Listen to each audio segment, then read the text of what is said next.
قرآن مجید میں ہے ان اللہ لا یستحی من الحق، کہ اللہ تعالیٰ حق بات بیان کرنے سے حیا نہیں کرتے۔ حدیث میں بھی بعض ایسے مسائل کو اللہ کے رسول نے بیان کیا ہے صلی اللہ علیہ وسلم نے جو بظاہر حیا کے خلاف ہیں، مگر اس لیے بیان کیا کہ اگر آپ صلی اللہ علیہ وسلم بیان نہ کرتے تو لوگ ان بے شرمی کے کاموں میں مبتلا ہو جاتے۔ اسی وجہ سے میں بھی یہ ہمت کر رہا ہوں کہ ایک اور ایسا گناہ جس میں لوگ مبتلا ہیں، اور وہ ہے حیا کے خلاف، مگر ہے بہرحال شریعت کا مسئلہ اور لوگ اس میں گناہ میں مبتلا بھی ہیں، اس لیے بتانا ضروری ہے۔ وہ یہ ہے کہ لوگ شادی کے بعد بھی، آج کی نوجوان نسل زوجہ سے، بیوی سے غیر فطری طریقے سے ہم بستری کرتے ہیں۔ انٹرنیٹ پہ بیہودہ فلمیں دیکھتے ہیں تو جو چیز انگریزوں کی دیکھ رہے ہیں کہ ان کے کلچر آہستہ آہستہ میڈیا کے ذریعے ہمارے معاشرے میں بھی آ رہا ہے۔ اللہ کے رسول صلی اللہ علیہ وسلم نے لعنت فرمائی ہے، ایک روایت میں ہے کہ اللہ اس کی طرف دیکھے گا نہیں کہ جو اپنی زوجہ سے پچھلے راستے سے ہم بستری کرے گا۔ یہ بیماری بھی، یہ گندگی بھی لوگوں میں پھیلتی جا رہی ہے، خاص طور پہ جن کو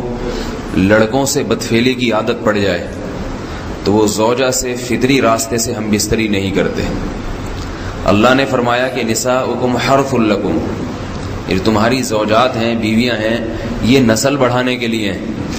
تو اسی راستے میں انسان اپنی خواہش کو پوری کر سکتا ہے جس راستے سے نسل بڑھتی ہے۔ اس کے علاوہ کسی اور راستے سے اپنی خواہش کو پورا کرنا یہ حرام ہے، گناہ کبیرہ ہے، گندگی ہے۔ ہمارے پاس کیسز آتے ہیں، ایک پاک دامن لڑکی کی شادی ہوتی ہے، لڑکا بھی بظاہر بڑا نیک، لیکن کیا ہے، لڑکا چونکہ ٹھرکی ہوتا ہے، شہوت کا درندہ ہوتا ہے، تو وہ یہ نہیں دیکھتا کہ میں اپنی بری خواہش مٹانے کے لیے میں اپنی زوجہ کو غیر فطری طریقے پر مجبور کیسے کر سکتا ہوں، تو مجبور کرتا ہے پھر اپنی بیوی کو۔ اس میں جو عورتیں زیادہ پاک دامن نہیں ہو، نیک نہ ہو، یا ان کو یہ ڈر ہو کہ طلاق ہو گئی تو ہم کہاں جائیں گے، وہ پھر اپنے شوہر کے ساتھ اسی غیر فطری طریقے پر آمادہ ہو جاتی ہیں، اور اس کا عذاب اور اس کا وبال یہ ہوتا ہے کہ کچھ دنوں میں ان کو بھی اسی کی لت پڑ جاتی ہے۔ انسان جب بھی کوئی غیر فطری راستہ اختیار کرتا ہے، آخرت کا عذاب تو بعد میں، دنیا کا عذاب یہ آتا ہے کہ پھر اس کو لذت فطرت میں آتی نہیں ہے، پھر جو راستہ اللہ نے رکھا اس میں اس کو لذت نہیں آئے گی، پھر وہ گندگی میں ہی گھسنے کی کوشش کرے گا، اس کی بھی فطرت خراب ہو جاتی ہے، اور جس کے ساتھ یہ بدفعلی کی جائے اس کی بھی فطرت خراب ہو جاتی ہے، وہ بھی پھر کسی کے قابل نہیں رہتے۔ تو اپنے جان پر رحم کرنا چاہیے۔ ہم انسان ہیں، ہم درندے نہیں ہیں، ہم گھوڑے نہیں ہیں، ہم گدھے نہیں ہیں، ہم جانور نہیں ہیں، ہم انگریز نہیں ہیں۔ انگریز نے تو حیا اور شرم کی تمام حدود کو توڑ دیا ہے، وہ تو درندے بن چکے ہیں۔ ہم تو درندے نہیں ہیں، ہم تو حلال کھاتے ہیں، پاک صاف رہنے کی کوشش کرتے ہیں، تو ہم ان کی جو کلچر دیکھ دیکھ کے ہم ویسے درندے بننے کی کوشش کیوں کریں؟ تو یہ بہت بڑا وبال ہے، بہت بڑی برائی ہے جو ہمارے معاشرے میں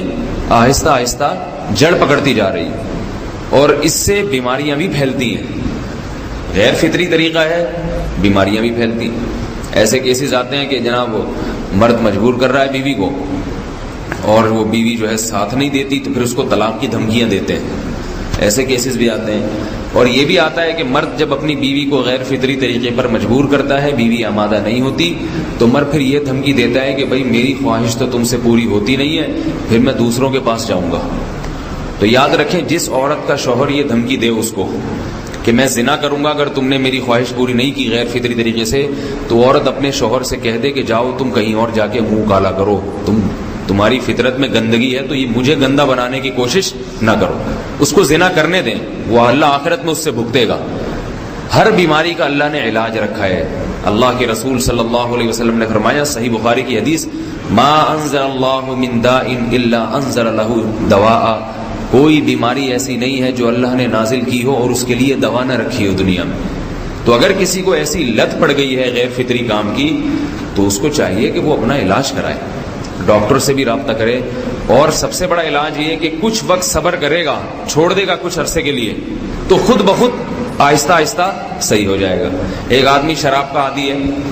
ایک علاج تو یہ کہ ڈاکٹروں سے رابطہ کرے، بہترین علاج کے چھوڑ دے، کتنے دن تڑپے گا، ایک دن 2 دن 3 دن 4 دن 1 ہفتہ 2 ہفتہ بہت زیادہ سال ہو جائے گا نا، اس کے بعد خود بخود ٹھیک ہو جائے گا۔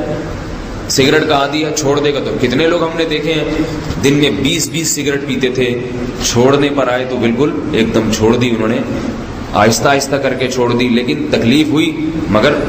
عادی ہو گئے۔ تو اب کسی کو یہ لت پڑ گئی ہے غلط کام کی، برائی کی، تو اس کا بہترین علاج یہ ہے کہ وہ اپنے آپ کو بدلنے کی کوشش کرے، ماحول بدلے، اور کچھ وقت صبر کرے گا تو اللہ اس سے یہ عادت چھڑا دے۔ نہیں کی، صبر نہیں کیا اس نے،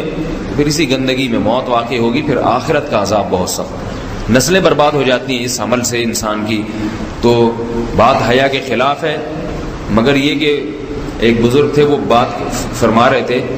تو کسی نے پوچھا کہ حضرت آپ حیا کے خلاف بات کرتے ہیں، تو انہوں نے فرمایا تم بے حیائی کے کام نہیں چھوڑتے، ہم اس چھڑوانے کے لیے بات کریں تو ہم برے ہیں، اور تم کام کرو تو بھی برے نہیں۔ برائی کا کام کرنے میں برا نہیں بنتا، اور برائی کے خلاف بولنے والا برا بن جاتا ہے کہ دیکھو یہ کیسی باتیں کر رہے ہیں۔ تو بھائی باتیں ہیں اس لیے ہیں کہ یہ معاشرے میں یہ برائی پھیلتی چلی جا رہی ہے، اور یہ ہماری اپنا کلچر نہیں ہے، یہ امپورٹ ہو رہا ہے باہر سے، یہ امپورٹ ہو رہا ہے، یہ وہاں میڈیا کے ذریعے آ رہا ہے۔ تو وہ چیزیں دیکھا نہ کریں،